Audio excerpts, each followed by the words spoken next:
information you can get. This is Built on Blues. Built on Blues.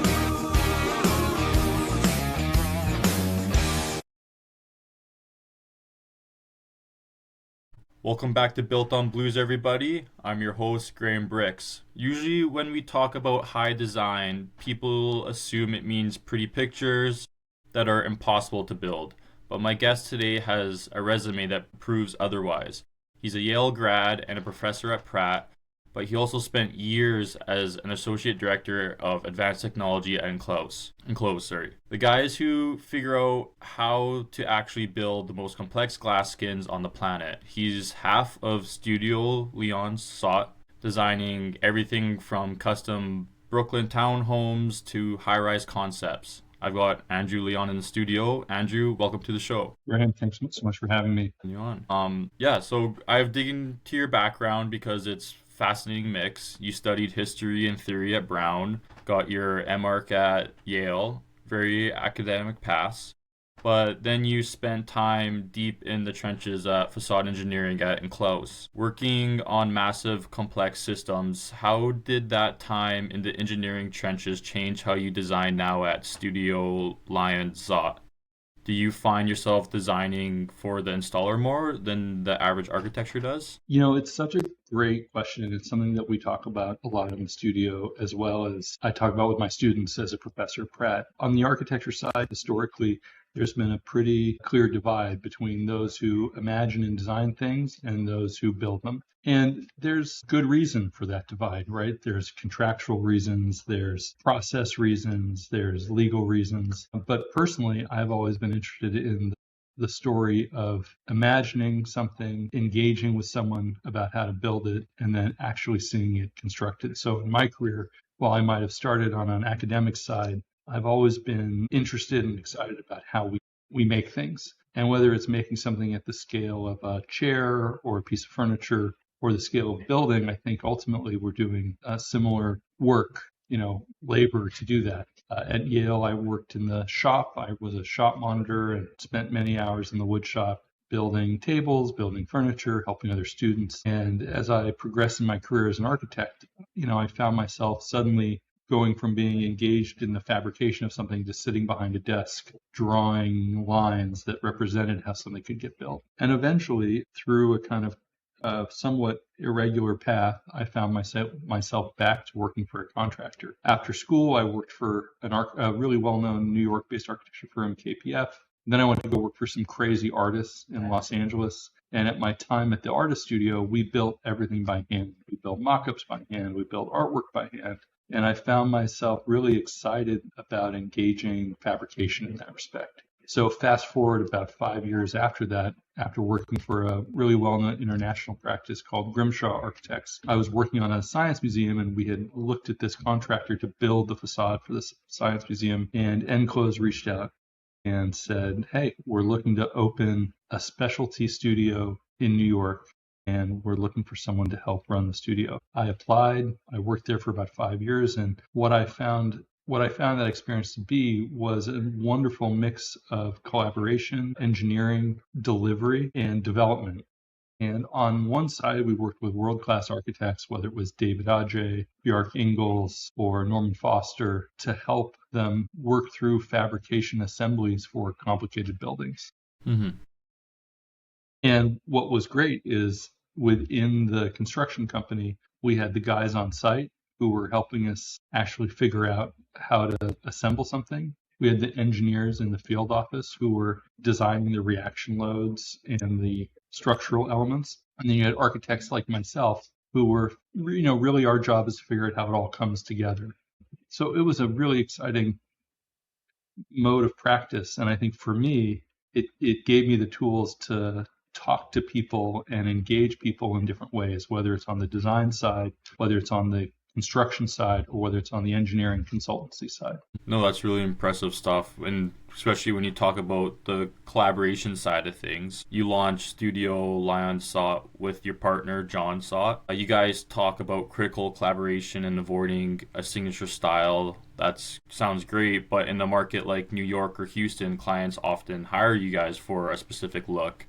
In the early days of the studio, was it hard to sell clients on that process first support approach, or were you purposely looking for the difficult projects, like the weird ones like replace or the complex zoning puzzles that require deeper thinking? I think we're always looking for complicated projects. I think that's what gets us up in the morning, whether it's Yeah. on the design side or the client side. And I think, for us, a lot of architects have maybe a style. And I think certainly, look, we're not the best firm if you're going to build a French Tudor mansion. It's not really what we do. There are people who do it all the time. Could we figure it out? Yes. Would it maybe be a challenging process? Of course. Our maybe one way to think about this is we certainly have an aesthetic. We are clean, modern, contemporary, but in terms of a specific style, we really find the opportunity to collaborate closely with our clients and have deep, meaningful conversations with them. We're more curious about how somebody lives in their house, what their daily rhythms are, what their lifestyle is, how they want to be with their children, how they want to have their Christmas or Hanukkah, what Thanksgiving looks like, then do they care about one wallpaper or another? And we find that working closely with the rhythms and time frames that people live in help us design projects that are both functionally coherent and aesthetically beautiful. And that's our goal. Our goal is to produce really exceptional, beautiful work, to do so in kind of a modernist way, but with no specific immediate response. We're not going to come in and say, this is the only way to do it. We want to have this engaged, deep conversation with our clients. And we found that to be kind of the thing that gets us excited in the morning, as much as the complexity isn't necessarily the project. The complexity is how we translate someone's desires and thinking into a built form and into their home, their workplace, or ultimately, we're doing some cultural work now, a place to look at art or to experience like an outdoor concert or an event. No, that's beautiful stuff. I feel like that's a common theme. I've talked to a lot of architects on this show and builders now, and they always take a lot of pride in that process, from talking to the client and like hearing what exactly they want and what they're picturing and what they're dreaming of building, and that whole process of all the way to like the finished product and like seeing like eyes light up at the final project, or like even just going through the highs and the lows with them, just because it's it's like it's a partnership at that point when you're building something as beautiful as you guys are. I want to step aside from that side though, and I want to go a little bit into the more of the workflows. You guys do highly bespoke work, like the Coyote Circle project in Santa Barbara, or the Windsor Terrace rebuild. Custom details mean custom problems as well. You can't just order parts from Home Depot. How are you managing the logistics of those custom fabrications right now? You use the word partnership, Graeme, and we find that the more I wouldn't even say complicated, right? Because we do a lot of flat panel projects. It's not like it's both custom millwork, but it's not ornate necessarily. Mm-hmm. So we really find that a partnership between the builder and the architect and the homeowner is the most important thing. And in any partnership, there's a give and take, right? I can't say that we win every battle, because the point is not to win or lose, right? What we try and do is change the framework of a classical architect contractor dynamic to say we're not adversarial. We have a design intent. We're hoping to find a contracting partner who is able to hear and see that design intent and then work with their subcontractors and manufacturers to help achieve that. And so, the process is the process. We ask for mock-ups, we look at fabricated pieces, we look at material samples. I wish I could wave a magic wand and have this all taken care of in day one, but it's really a lot of work and a labor of love within that partnership. And we find that great contractors are great partners, and they help us address client concerns ahead of the game. And they're looking through the lens of the design at the logistics side, the delivery side, while we're looking at the lens through the aesthetic side and the beautiful side. And those two things have to come into focus together to execute an exceptional project. Does it always happen? It doesn't, but that's where a great partner really stands out from just a partner. Yeah. No, that's really insightful. No, I couldn't agree more. I want to go into a little bit of the AI side of things now. AI is just kind of getting forced down everyone's throats at this point, and that's all I see on my Instagram and everywhere else now. I'm sure in the workplace, I'm sure you guys are seeing it as well. You teach at Pratt, so you see the cutting edge of technology every day. We know AI can generate images, but are you using AI to handle any of the boring architecture work, like the zoning analysis, code compliance checks, or even client meeting notes? So it's such a great question. And I think, what we see AI on the design side, it's built to kind of give us, if you're not working closely with it and using it like a tool, it gives you kind of the median, right? It gives you something that feels personally pretty bland. But if you treat it like a tool, we found at times great success working with it, in an iterative process to both produce images that are exciting and iteratively to look at things like zoning or code compliance. It's not smart, but I think this is, to me, the biggest mistake with how we're thinking about AI today.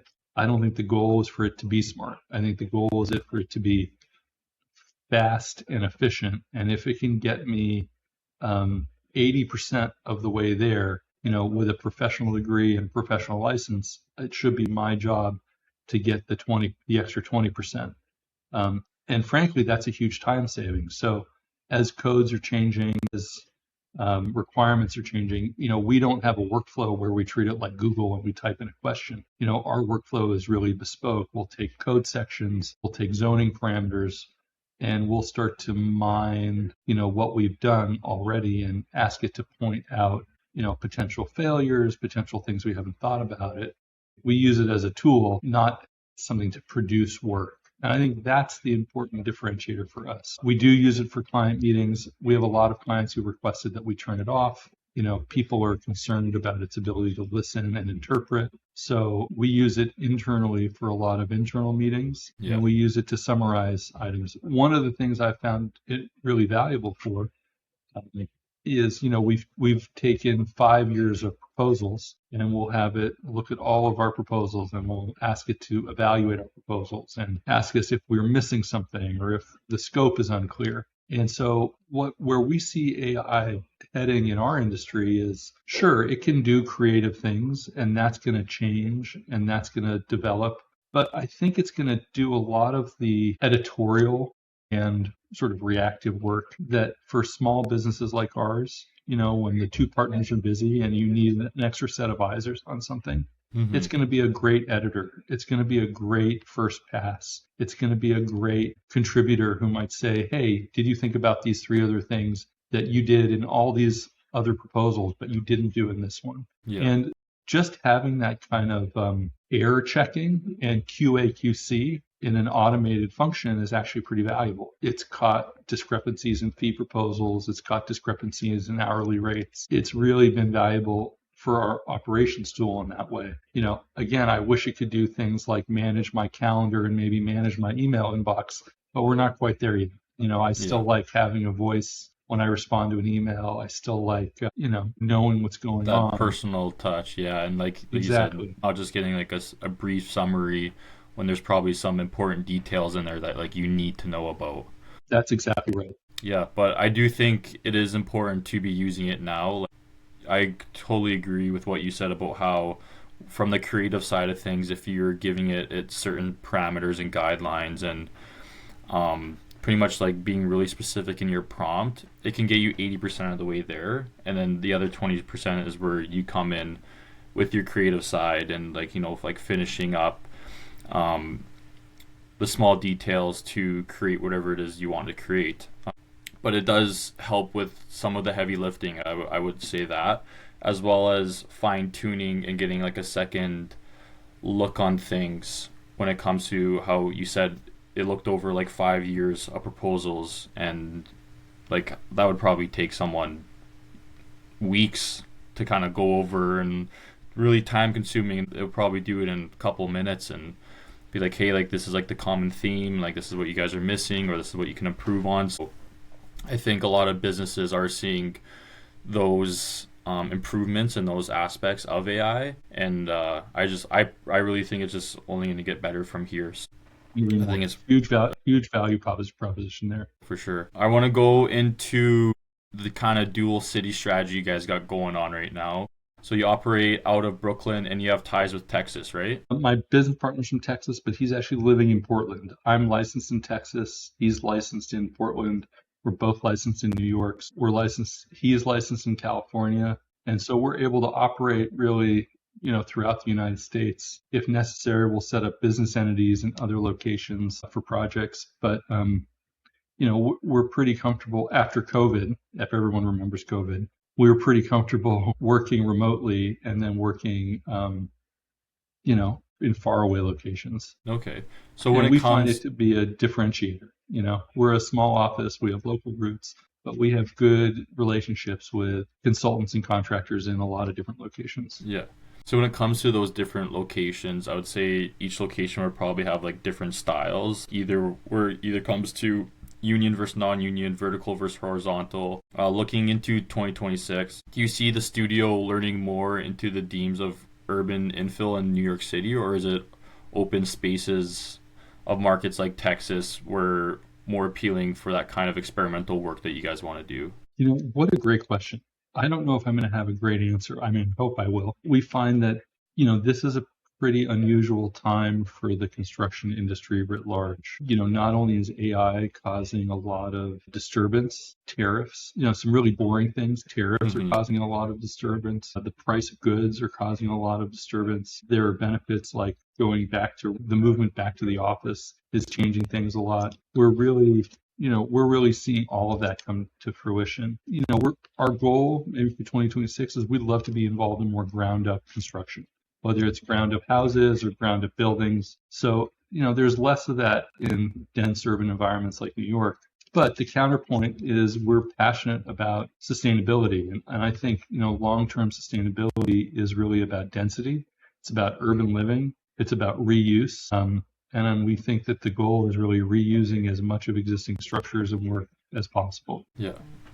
No, love to hear that. I think it's good that a lot of people are taking more of a green approach nowadays, and a lot of more sustainability projects, which I love to hear. Getting close to time here, last one. You teach the next generation of architects at Pratt. They are entering a world where AI can design a floor plan and use it for many other things. What is one skill you tell your students they must master that a computer will never be able to replace? Human relationships. This is where everything kind of lives and dies by how we work together. And that's the core value of the studio, is that we look to have deep, meaningful interactions and engagement, not with the machines that we work with, not with the computer programs we're designing on, but with the clients and the people that build the projects and support the projects. And every student, students in architecture school are trained to design projects kind of in a vacuum.